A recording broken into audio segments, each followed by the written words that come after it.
وطن عزیز پاکستان میں خدا کے خدام کی تعداد میں بے تحاشا اضافہ کیوں ہے؟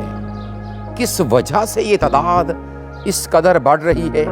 اور اس کے ساتھ ساتھ اگر ہم چرچ بلڈنگز کی بات کریں تو اس کا بھی یہی حال ہے، اور خاص طور پر جب ہم بڑے شہروں کی بات کرتے ہیں، کسی گنجان مسیحی آبادی کی بات کرتے ہیں، تو ایک ایک گلی میں جس میں 15 یا 20 گھر ہوں گے، وہاں پر آپ کو 3 یا 4 چرچ بلڈنگز بھی نظر آئیں گی۔ چرچ بلڈنگ تو وہ نہیں ہوں گی، لیکن جو ڈومیسٹک چرچ ہیں، یعنی کہ گھر کے اندر ہی ایسی عبادات کا آغاز کر دیا گیا ہے۔ آخر ایسا کیوں ہے؟ اس کے پیچھے وجہ کیا ہے؟ کیا صرف وجہ یہ ہے کہ لوگوں نے یہ سمجھ لیا ہے کہ یہ ایک آسان کام ہے جس کو اپنا کر وہ اپنی اور اپنے گھرانے کی کفالت بڑے آرام کے ساتھ کر لیں گے؟ اسی بات کو سامنے رکھتے ہوئے خدا کے ایک بندے نے بڑی پیاری بات کی، اور جب میں نے اس کو سنا اور دیکھا تو پھر میں نے بھی اس پر مزید بات کرنا چاہیے۔ آئیے پہلے ذرا اس ویڈیو کو دیکھتے ہیں اور پھر اس کے اوپر ہم مزید بات بھی کرتے ہیں۔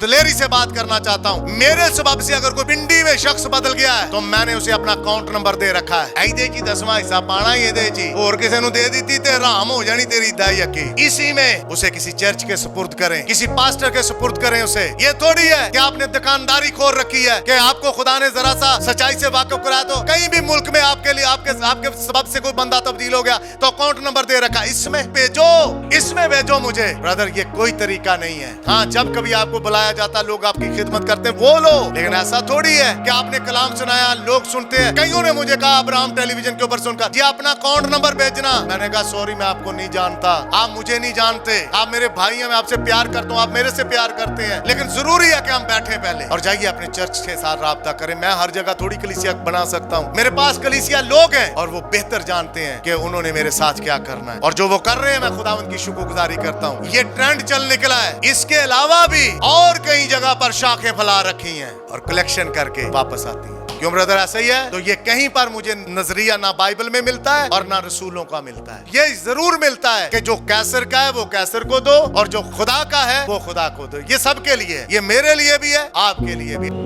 اب اس ویڈیو کو دیکھ کر آپ کو یہ اندازہ ہو گیا ہوگا کہ لوگوں نے کس طرح سے اس خدمت کو لے رکھا ہے، یعنی کہ خدمت کم ہوگی لیکن اس کے بدلے میں وہ اپنے اکاؤنٹس کو آپ کے سامنے زیادہ رکھیں گے۔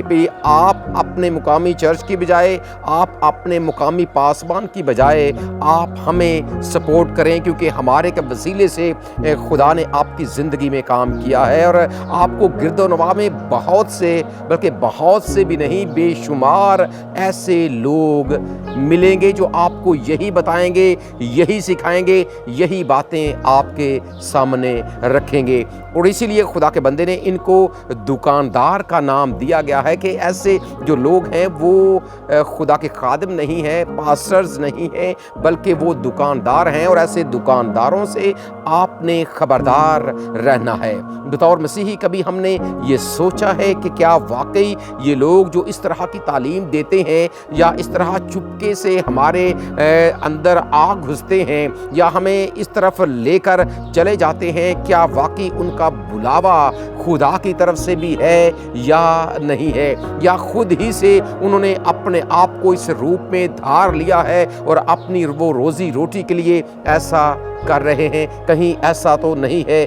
اس کی پہچان آپ نے خود کرنی ہے، کیونکہ خداوند یسوع مسیح نے اپنی زبان مبارک سے یہ فرمایا ہے کہ جو درخت ہے وہ اپنے پھلوں سے پہچانا جاتا ہے، اور آپ نے ایسے لوگوں سے خبردار رہنا ہے۔ اور ایک اور بڑی اہم بات جو مقدس یوحنا رسول کے انجیلی بیان کے 15ویں باب کی 16ویں آیت میں خداوند یسوع مسیح نے اپنی زبان مبارک سے فرمائی کہ تم نے مجھے نہیں بلکہ میں نے تمہیں چنا ہے۔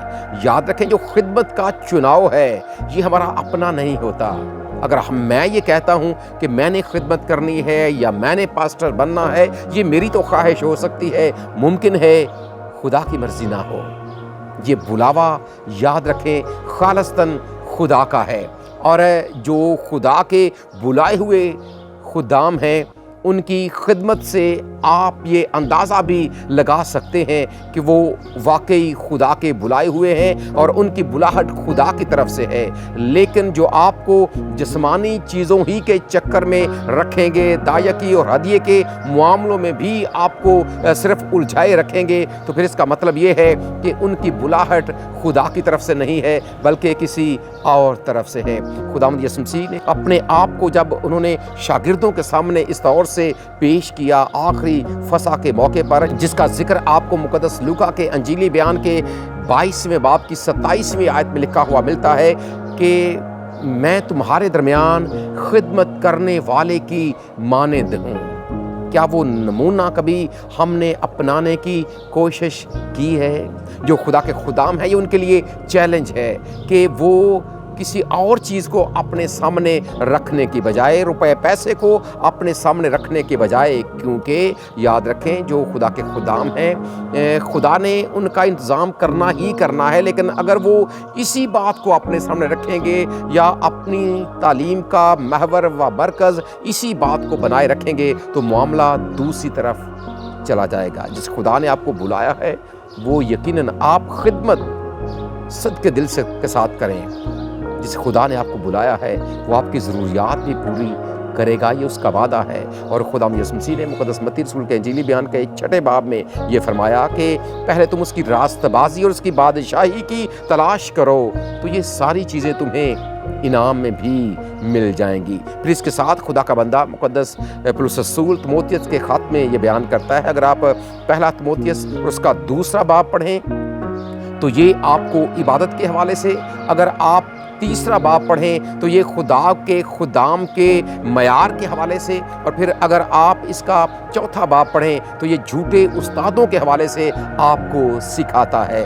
سو ضرور جب آپ خدمت کے معاملے میں کسی پاسٹر کا انتخاب کرتے ہیں یا کسی کو دیکھتے ہیں تو ضرور ہے کہ آپ اسے جانچیں اور پرکھیں، اسے آزمائیں کہ واقعی اس کی بلاہٹ خدا کی طرف سے ہے تو بطور استاد اسے تسلیم کر لیں، لیکن اگر ایسا نہیں ہے تو ایسے لوگوں سے یقیناً ہم نے خبردار اور ہوشیار رہنا ہے، کیونکہ آخر زمانے کے بارے میں خداوند یسوع مسیح نے یہ فرمایا تھا کہ وہ تیرے میرے نام سے آئیں گے۔ کہیں یہ بھی تو ایسے ہی نہیں ہے؟ دیکھنا، جانچنا، پرکھنا یہ آپ کا کام ہے۔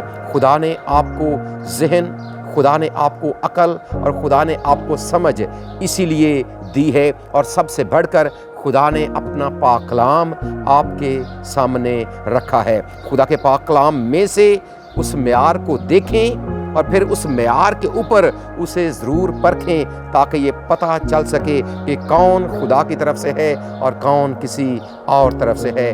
کہیں ایسا نہ ہو کہ کوئی آپ کو گمراہ کر کے کسی اور طرف لے کر چلا جائے۔ خدا کے پاک کلام کو ہمیشہ اپنی نگاہوں کے سامنے رکھیں اور سب سے بڑھ کر ایمان کے بانی اور کامل کرنے والے خداوند یسوع مسیح کو تکتے رہیں۔ اپنے آپ کو خدا کے پاک روح کے تابع کریں تو وہ ضرور آپ کی رہنمائی بھی اس حوالے سے کرے گا۔ ہمارا خدا ہمیں ایسا ہی کرنے کا فضل عطا کرے، آمین۔